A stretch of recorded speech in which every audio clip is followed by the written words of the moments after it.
안녕하십니까. 이준호의 돈 버는 부동산 시간입니다. 이제 뭐 장마도 끝나가고요. 물론 이제 늦장마 한번 오겠죠. 늦태풍이나. 그런데 어쨌든 이제 본격적인 무더위가 시작되는 여름입니다. 뭐 한 달, 두 달, 길게는 두 달까지 이제 바싹 덥겠죠. 저녁마다 뭐 열대야, 뭐 이제 감기 걸린 분들도 많을 테고. 하여튼 몸 관리 잘 하시고요. 남은 여름 건강 잘 휴가도 잘 다녀오시고, 뭐 바쁠수록 급할수록 속상할수록 조금 돌아가는 여유를 가졌으면 좋겠다 말씀은 드리는데 저도 사실은 잘 안 됩니다. 급하면 급한 대로 몰입하게 되고.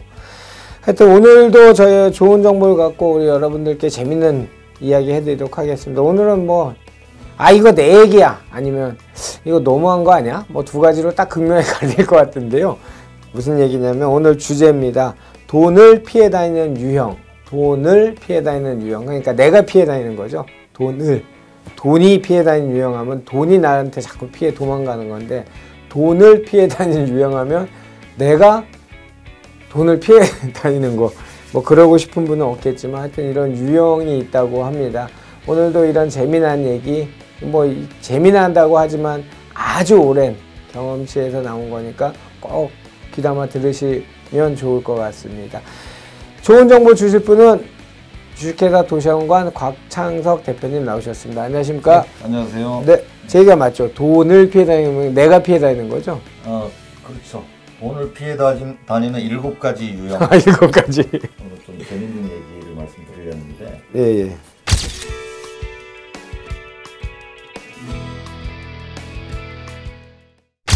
좋은 정보 주실 분은 주식회사 도시학원관 곽창석 대표님 나오셨습니다. 안녕하십니까? 네, 안녕하세요. 네, 제 얘기가 맞죠. 돈을 피해 다니는, 내가 피해 다니는 거죠? 그렇죠. 돈을 피해 다니는 7가지 유형. 7가지. 오늘 좀 재밌는 얘기를 말씀드리려는데. 예. 요즘 보니까 뭐 최근 몇 년간에 그 8월 달에 집값이 많이 올랐어요. 그래서 보니까 휴가도 안 가시고 집 보러 다니는 분들이 있는 것 같아요. 근데 이제 제가 오랜 기간 상담을 하다 보니까 어떤 분은 돈을 잘 벌고 어떤 분은 동일한 기회가 주어졌는데도 본인이 돈을 피하는 분들도 많더라고요. 예를 들면은 제가 그 98년도로 기억을 하는데 이제 IMF 외환 위기가 터지고 이제 어떤 분이 상담을 하러 오셨어요. 21년 전 얘기죠. 근데 이분 이제 학교 선생님이신데 머리가 아파 죽겠다는 거예요. 그동안 막 그 집을 한번 살려고 이렇게 돌아다녀 봤는데 그냥 한 채만 좀 찍어 달라는 거예요.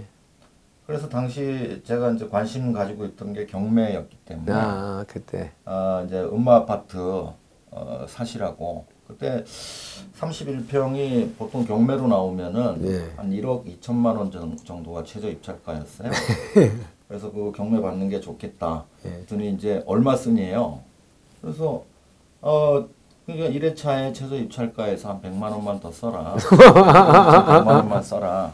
그러니까 이분이 아니 그런 후진 아파트를 무슨 100만 원을 더 쓰느냐. 그래서 이제 1억 2천에 입찰을 했는데 낙찰가가 1억 2,050만 원. 아유, 안 쓰길 잘했다 막 그랬었거든요. 그게 이제 그리고 이제 2000년대 초에 집값이 많이 뛰었죠. 그러니까 이분이 이제 그때마다 지금이 꼭지야. 그렇죠. 꼭지야 계속 하다가 이제 이분이 갖고 있는 돈을 가지고 당시에 그 기획부동산에서 지방 땅을 사셨어요. 1억 천금 할 수 있다고 생각하고. 그런데 지금까지 못 팔고 계시는데 그래서 계속 꼭지야 하셨는데 2008년도인가 그 이제 금융위기 터지기 전에 그 용인에 그 중대형 아파트 분양한 적이 있어요. 그래서 이분이 이제 그때도 상담을 오셨는데 아무래도 작은 평수로 가는 게 좋겠다. 중대형을 너무 많이 짓는다. 그런 의견을 드렸는데 그때는 이제 주변에 물어보니까 뭐 중대형을 사라 그래요. 중대형을 막 사라고 할 때였거든요. 그렇죠, 그때는 그랬죠. 그래서 이제 중대형을 사셨는데 그걸 한 10몇 년을 들고 계신 거죠 지금까지. 그렇죠. 최근에 또 상담을 오셨는데 아직까지 오세요? 예, 지금 이번에 팔았다는 거예요. 이제 오를 시점인데. 왜 파셨냐고 물어보니까 이제 아무래도 인서울을 해야 되겠다. 분양가 상한제를 하면은 아주 싸게 분양이 나올 수 있으니까. 그렇죠. 집이 있으면은 당첨이 안 되잖아요. 그렇죠. 근데 집을 팔고 무주택으로 만들어야 되겠다. 그때 집을 파셨어요. 이분을 보면서 이분은 참 돈을 요리조리 잘 피해 다니시는구나. 오늘 대표적인 유형이신 것 같아요. 돈을 피해 다니는 유형. 그죠? 예. 그래서 오늘은 제가 7가지 유형을 좀 말씀을 드리려고 해요. 예. 그 첫 번째는? 첫 번째는 방금 사례에서도 말씀드렸지만 이분은 거의 언론을 맹신하세요. 언론. 그러니까 이제 신문이나 방송에 나오는 얘기를 믿고 따르는 거예요. 최근에도 보면은 인서울 해라 그런 얘기 많이 하잖아요. 그렇죠. 한동안 또 했었죠. 그리고 또 다들 청약하라고 언론 그렇죠. 방송에서 얘기하잖아요. 그런 걸 이제 충실히 믿고 따르시는 거죠. 그러니까 본인이 그게 다 적용된다 생각하는 거죠. 그렇죠. 그 기사를 들으시고. 근데 언론이나 이 신문이나 방송 같은 경우는 현상을 보도하는 겁니다. 그럼요. 매일매일 보도해야 올랐으면은 이제 올랐다고 보도하는 거예요. 떨어졌으면 떨어졌다고 보도하고. 그런데 그걸 이제 잘못 착각하는 거죠. 이미 오른 상태를 보도한 건데 그걸 보면서 이제 앞으로 오르겠구나 하고 착각을 하는 거예요. 우리 흔히들 보면 전문가도 그러잖아요. 그렇죠. 이제 오른다는 얘기가 나오면 오를 거라고 얘기하는 그런 경우들이 많이 있잖아요. 그래서 이게 집값이라는 거는 장기적으로도 이렇게 오르락 내리락 하는 거고요. 그럼요. 단기적으로 1년 연중에도 오를 때도 있고 또 떨어질 때도 있거든요.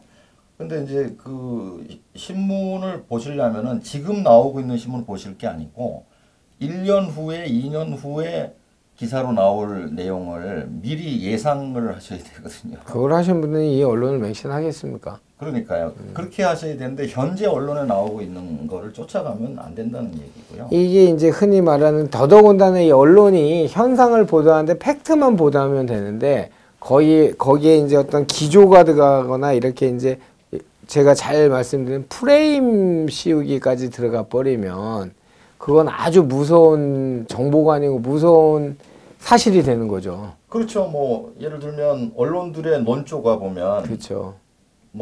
집값은 떨어지는 게 정당하다. 그게 옳다. 이런 기조를 가지고 기사를 쓰는 경우가 많아요. 그렇죠. 특히나 요즘은 더더군다나. 그 집값이라는 게 떨어져야 한다고 해서 떨어지는 게 아니거든요. 그럼요. 그래서 언론을 참고는 하시되 그냥 참고용으로만 이용하셔야지 그걸 너무 믿고 따를 필요가 없다는 얘기고요. 좋습니다. 첫 번째 언론을 맹신한다. 돈을 피해다니는 유형 첫 번째가 언론을 맹신한다. 너무 맹신한다. 네. 좋습니다. 두 번째는 어떤 사례입니까? 두 번째는 이제 정부 시책을 믿고 따르는 거예요. 이제 정부에서 최근에도 대책이 또 여러 번 나왔고 또 머지않아서 또 나올 것 같은데 계속 이제 수요를 규제하는 정책을 써요. 네. 그러면 그렇게 생각하는 거예요. 이 정부에서 하는 거를 우리가 정부가 결국 결정권이 있는 거니까 뭔가 생각이 있어서 하겠지. 정부에 맞서서 내가 이길 수 있겠는가 이런 생각을 하시거든요. 보통 이거는 많이 하죠, 그렇게. 대부분 그렇게 생각하는데 한편 뒤집어서 생각해 보면 정부에서 이렇게 집값 잡기에 나서는 이유가 뭐냐면은 간단한 거예요. 집값이 오를 것 같으니까. 그렇죠. 선제적으로. 정부는 늘 중립적이거든요. 그게 너무 올라서 경제 부담이 될까봐 집값을 누르는 정책을 쓰는 거거든요. 그래서 그 부분도 생각해야 되고 우리가 과거에 보면은 집값을 잡으려는 각종 대책을 내놓지만 그게 잠깐 잡히는 것 같아도 결과적으로는 그게 대부분 집값을 올려놨어요. 그래서 정부의 시책을 무조건 반대하라는 것도 아니지만은 무조건 믿고 따를 거는 아니라는 거예요. 좀 깊이 생각을 해봐야 됩니다. 좋습니다. 세 번째는요. 세 번째는 누구나 긍정적인 말보다는 부정적인 말에 귀를 기울여요. 잘 될 거라는 얘기보다는 안 될 수도 있다. 이래서 안 될 것이다. 예를 들면 우리가 지금도 유튜브를 하고 있지만 그 부동산 유튜브 중에서도 가장 조회수가 높은 유튜브는 폭락 유튜브예요. 맞아요. 폭락한다고 하면은 귀가 번쩍 뜨이는 거예요. 물론 그런 분도 계시겠죠. 그동안 막 크게 오르는 동안 내가 못 샀으니까 그렇죠. 좀 떨어지면 살려고 하는 분도 계시겠지만은 근본적으로 그런 것 같아요. 많은 긍정적인 얘기가 있지만 그 중에서도 부정적인 말이 한마디만 딱 떠오르면은 거기에 귀를 기울여요. 맞아요. 그 말에. 그게 아마 그 인간 본성 중에서 자기 방어적인 본능이 있지 않나. 자기 자신을 지키기 위해서 만약의 경우에 이런 일이 생길 수 있지도 않나. 그걸 너무 침소봉대한다는 거예요. 예. 확대 해석해버린다는 거예요. 자기 균형을 잡으려면은 긍정적인 말, 부정적인 말을 놓고 자기 잣대를 가지고 이렇게 비교 형량을 해야 되거든요. 지금 정부 기조하고 비슷한 이게 연관이 있는 것 같아요. 무슨 말이냐면 지금 모든 정책이나 모든 경제나 모든 문제들이 도덕적이고 정의롭고 청산적인 이런 논조나 글이나 그 잣대가 정치 또는 정서 또는 하다못해 경제까지 그거를 잣대를 들이대다 보니까 언제나 정의로워 보이죠. 청산론적으로 이렇게 이야기하면. 근데 우리 곽 대표님이 늘 하시는 얘기가 있지 않습니까? 시장은 정의롭지 않잖아요. 그럼요. 예. 부정적인 말에 너무 기울인다. 이거 별로 안 좋은데 진짜. 네. 좋습니다. 네 번째는요. 네 번째는 이제 자기 중심이 없고 지나치게 타인 의존형인 분들이 많아요. 본인이 뭘 생각해서 하는 게 아니고 뭐 의사결정을 하려면은 여기저기에다 물어보는 거예요. 그런데 상담하러 오시는 분들도 보면은 저한테만 상담을 하시는 게 아니고 그렇죠. 이 전문가 저 전문가에서 다 이제 상담을 다 해보는 거예요. 그걸 물어보고 이제 거기서 이제 엑기스를 뽑아서 본인이 행동하려고 하는데 대부분 그렇게 이곳저곳에 상담을 하신 분들은 아무 의사결정도 못해요. 합점이 잘 안 나오죠. 합치되는 점이 없고 정반대로 얘기해요.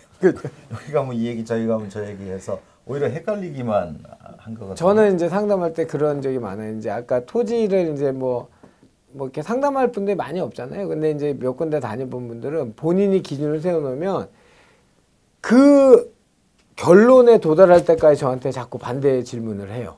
그렇죠. 그죠? 무슨 말인지 아시죠? 그렇죠. 전문가를 설득시키려고. 네, 맞아요. 그래서 내가 그러시면 가시라고 제가 도움드릴 게 없다고 저는 항상 이렇게 잘라 얘기하거든요. 왜냐하면 당신보다 더 오랜 시간 부동산에 관해서 내가 당신보다 더 많이 알고 많이 했는데 그 얘기를 갖고 나를 설득하려고 하지 말고 그럼 본인 뜻대로 하십시오. 저도 그렇게 얘기를 하거든요. 그런 얘기죠. 네, 그런 얘기죠. 지나치게 타인 의존형인 거예요. 주변에서 하는 얘기에 굉장히 귀도 얇고 계속 이건가 이거? 예. 팔랑귀이고 본인이 뭔 스스로 의사결정을 자기 자신한테 대한 자신감이 그렇죠. 없는 거죠. 기준이 없어서 그렇죠. 예. 뭐 그거네. 이런 분들은 의사결정 자체가 안 됩니다. 자꾸 이 얘기 저 얘기가 들리기 때문에 의사결정 자체를 못하고 아예 계속 모색만 하다가 끝나는 스타일이거든요. 예. 좋습니다. 다섯 번째는요. 좀 앞에 거하고 뭐 유사한 면도 있는데 보통 보면 의사결정을 할 때 다수결이라든가 아니면 심하면은 만장일치를 추구하는 분들이 있어요. 이거 수위가 높아지는 거 아니에요? 자, 이제 내가 뭐 집을 살려고 한다. 그러면 이제 주변 사람들한테 물어봐야 내가 사도 되겠느냐. 그럼 이제 물어보고 더 많은 사람들이 사라고 하면 살려고 하는 거예요. 아니 더 심한 분들은 내가 10명한테 물어봤는데 10명 다 오케이를 해주면 사겠다는 자세를 가지는 거예요. 근데 이거는 뒤집어 놓으면은 정반대 결과가 그렇죠. 나와요. 누가 자기 좋은 걸 사라고 물어보면 좋다고 얘기하겠어요. 일반적인 인간 심리가. 근데 우리가 경기가 불황일 때도 있고 호황일 때도 있잖아요. 그러면 이제 불황장에서 벗어나서 상승장이 시작될 때쯤에는 대다수의 분들이 전망에 대해 부정적이에요. 네. 집을 사지 말라고 해요. 그럼 언제 사라고 하냐면 경기 호황이 거의 끝나갈 때쯤에 막 집값이 다 오른 후에 그때쯤 되면은 물어보면 내 집 살까 물어보면 다 사라 사람이 그러죠. 많아요. 그러니까 다수결로 하면은 거의 정확하게 실패한다는 거예요. 그렇죠. 시의성 문제가 당연히 나오겠네요. 그래서 내가 집을 살까 물어볼 때 많은 사람들이 그래 집을 사 하는 시점이 팔 때예요. 사지 않아야 될 때고 사지 말아야 될 때이고 그때가 팔 때거든요. 맞아요. 그래서 반대로 움직이셔야 됩니다. 좋습니다. 여섯 번째는요. 또 상당히 많은 분들이 푼돈의 연연이에요. 여기서 푼돈이라 하면 푼돈이라는 게 뭐 몇백만 원 뭐 이런 거에 연연하는 거예요. 전체 금액에서 봤을 때는 작은 돈인데 그런 거에 또 자존심을 거는 경우들이 많아요. 뭐 예를 들면은 뭐 중개 수수료 때문에 못 한다든가 아니면 뭐 500만 원 깎아달라고 했는데 끝까지 안 깎아주면 기분 나빠서 안 하는 경우 그런 경우들이 있는데 잘 보면 500만 원을 깎아달라고 했는데 깎아줄 때는 그때는 상황이 안 좋은 거예요. 그렇죠. 500만 원을 안 깎아가지고 버틸 때 사야 될 때거든요. 그렇죠. 그래서 그게 너무 자기 중심적으로 생각하고 푼돈에 연연하는 거예요. 오히려 중개 수수료는 중요하지 않습니다. 그럼요. 좋은 물건을 잡으려면은 넉넉한 중개 수수료를 주더라도 좋은 물건 잡는 게 훨씬 중요하죠. 좋습니다. 일곱 번째는요. 이제 마지막인데 내 사전에 손해란 없다. 멋지다. 이런 유형인데 나는 절대로 손해 안 볼 거야. 아까 그 선생님 그분 아니에요? 그런 분도 뭐 해당되지만은 이런 분들이 의외로 많은 것 같아요. 내가 만약에 집을 사면 집값이라는 거는 오를 수도 있고 떨어질 수도 있잖아요. 그렇죠. 그런데 절대 손해 보지 않는 방법이 뭐가 있냐면 예를 들면 뭐 경매로 산다든가 또는 청약을 한다든가 뭐 이런 경우에는 내가 손해볼 확률이 거의 없다. 왜냐하면 이제 지금 분양가가 낮게 나오니까 청약을 해서 당첨되면 좋고 안 돼도 나한테 손해는 없는 거 아니냐. 기회비용의 손해가 있잖아요. 근데 자세히 보면은 그게 손해 보고 있는 거예요. 왜냐하면 시간을 날리고 있는 거예요. 계속 오름세가 있는 건 아니니까. 그래서 어느 정도는 손해 볼 각오를 해야 돈을 쫓아갈 수가 있습니다. 나는 절대 손해 안 볼 거야. 이런 분들은 대부분 시간이라는 손해를 보고 있어요. 그럼요. 시간이라는 손해가 또 예를 들면 이런 분도 있어요. 이제 세금을 미리 계산하는 거예요. 그래서 난 뭐 이거 해서 세금 얼마 나갈 테니까 그 세금 내기 싫어가지고 더 보유하거나 안 사거나 안 사는 거예요. 말하자면 그게 구더기 무서워서 장 못 담그는 거하고 비슷한 건데 세금이라는 거는 결국 번 데에서 내는 거거든요. 근데 세금을 더 앞서서 생각한다는 거예요.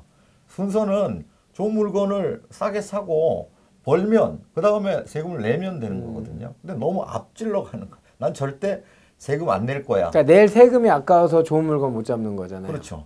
그러니까 7가지 돈을 피해가는 그 유형을 말씀을 드렸습니다. 이거 공감하는 분들도 많고 또 이게 만약에 댓글이 달릴 수 있다면 댓글도 엄청 안 좋은 글도 많이 달릴 수 있고 반향을 일으킬 수 있는 내용 같아요. 이게 왜냐하면 뭐 정부 정책에 반하는 투자를 하지 말라 이게 일반적인 투자 방법이었는데 뒤집어 역설적으로 패러독스적으로 그 말은 언제나 정부에서는 주택 가격의 하향 안정화를 추구하니까 그런 정책 강력한 정책들이 나올 때는 오를 조짐이 보이거나 오를 우려가 있을 경우에 그런 게 나온다 이렇게 선지적으로 대응하는 것이다 이런 면도 공감이 가고 거기에 또 이제 반하는 분들도 많을 것 같고 뭐 푼돈에 연연 분명히 말씀드릴게요. 여기서 또 푼돈이라서 그게 푼돈이야 이런 걸 달지 마세요. 전체 집값에 비해서 푼돈이라는 표현을 쓰신 거지 이런 사소한 거에 그렇게 뭐 싸우자고 하지 마십시오. 자, 오늘 곽창석 대표님의 오랜 시간 경험에 의한 돈이가 아니고요. 돈을 피해 다니는 7가지 유형이었습니다. 빨리 정리 한번 할까요? 언론을 맹신한다. 정부 시책을 충실히 따른다. 너무 충실히 따른다. 부정적인 말에 더 귀를 기울인다. 뭐 유튜브 특히나 요즘 같은 경우에. 네 번째, 타인 의존적이고 자기 중심이 없다. 전문가들 만나면 자기 합점을 찾아서 그게 정답 같은데 합점이 잘 안 나오죠. 다섯 번째, 다수결이나 만장일치를 좋아한다. 여섯 번째, 푼돈에 연연한다. 일곱 번째, 내 사전에 손해란 없다.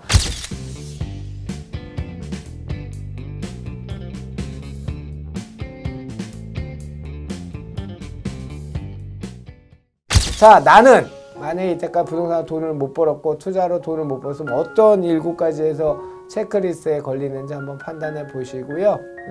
좋아요도 많이 눌러주시고 구독하기도 해주시고 우리 곽 대표님 세미나도 많이 와주시고 그러셨으면 좋겠습니다. 더운 여름 건강하시고요. 오늘 감사합니다. 감사합니다.